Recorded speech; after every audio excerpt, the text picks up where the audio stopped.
क्योंकि श्री राम नाम के जप के अतिरिक्त इस कराल कलिकाल में अन्य कोई साधन निर्दुष्ट बचा ही नहीं।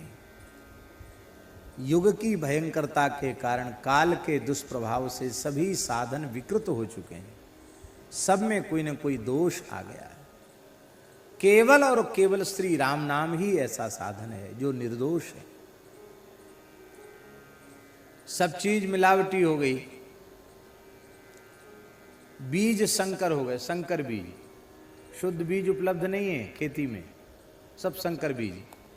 फलों में संकर फल, फलों में सांकर्य दोष आ गया, बीजों में सांकर्य दोष आ गया।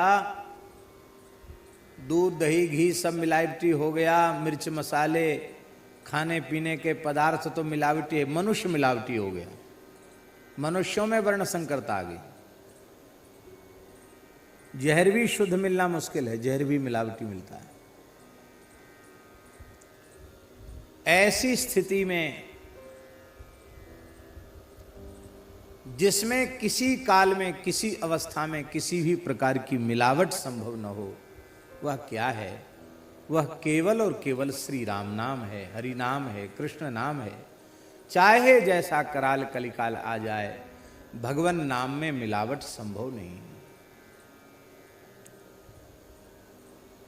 कलयुग ने सारे साधनों को दूषित कर दिया है, पर हरिनाम ही एक ऐसा है जिसके आगे कलयुग भी घुटने टेक देता है। कलयुग नतमस्तक हो जाता है, क्योंकि कलिकाल में राम नाम के सिवाय वैराग्य, योग, यज्ञ, तप और दान ये भी किसी न किसी दोष से ग्रसित हो चुके हैं। वैराग्य का वेश तो है, पर मन में जैसा वैराग्य होना चाहिए वैसा वैराग्य नहीं है।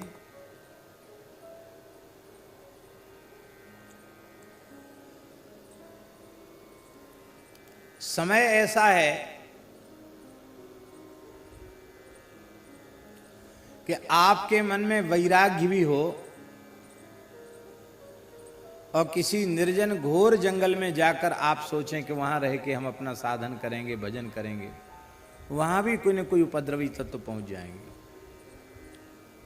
एक बहुत अच्छे महात्मा थे, एक नदी के किनारे एक जंगल में अच्छी जगह थी, वहां बैठकर वे भजन करने लगे। बहुत अच्छा लगा उनको वहां। वहीं फिर उन्होंने अनुष्ठान ले लिया। बहुत अच्छे महात्मा। अब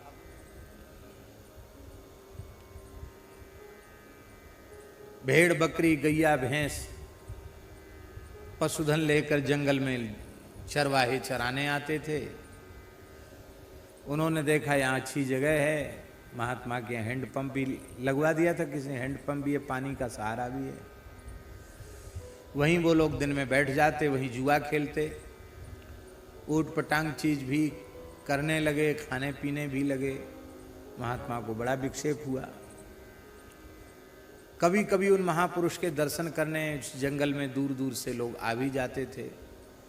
कभी कोई अधिकारी ऑफिसर भी आ जाते थे दर्शन करने।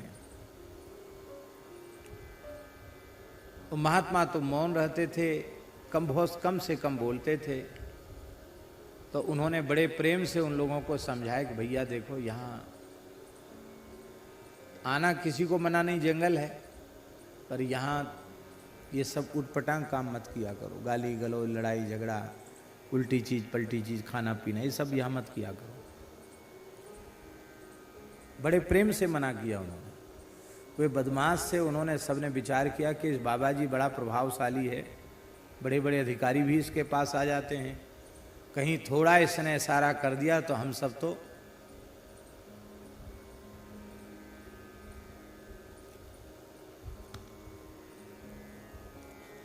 अंदर हो जाएंगे। तो हम अंदर हों इसके पहले इस बाबा जी को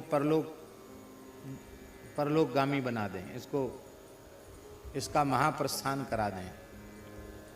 तो एक जगह अखंड कीर्तन होना था एकादशी का।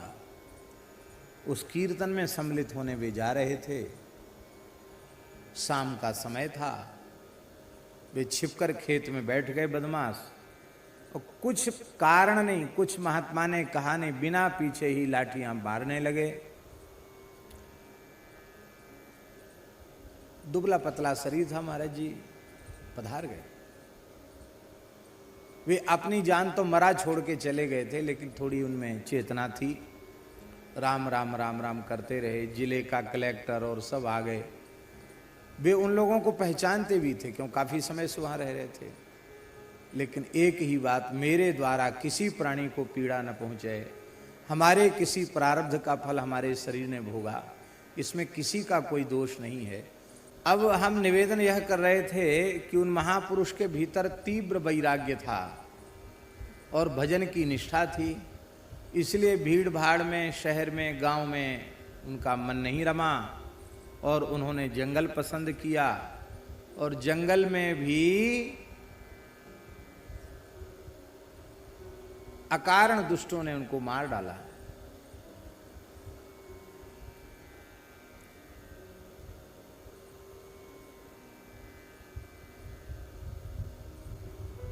खैर, परमात्मा ने, प्रकृति ने सबको दंडित किया। जो थे, महात्मा ने तो कोई प्रतिक्रिया नहीं की, लेकिन जिन्होंने भी ऐसा किया था उनको कठोर दंड मिला परमात्मा की ओर से। लेकिन एक बात समझ में आई कि युग इतना भयंकर है कि आपके मन में तीव्र वैराग्य हो तो भी मठ मंदिर में रहो, संतों के बीच में रहो। बहुत ज्यादा किसी पर्वत में, जंगल में जाने की कोशिश मत करो, वहां भी कोई न कोई उपद्रवी तत्व आ जाएगा तो भजन का साधन देव दुर्लभ मानव शरीर भी नष्ट कर देंगे वे दुष्ट लोग, वो भी खतरे में पड़ सकता है। इसलिए गोस्वामी जी ने कहा, कलिना विराग जोग। कलयुग में वैराग्य भी इस प्रकार का नहीं है कि केवल वैराग्य के सहारे किसी की नैया पार लग जाए।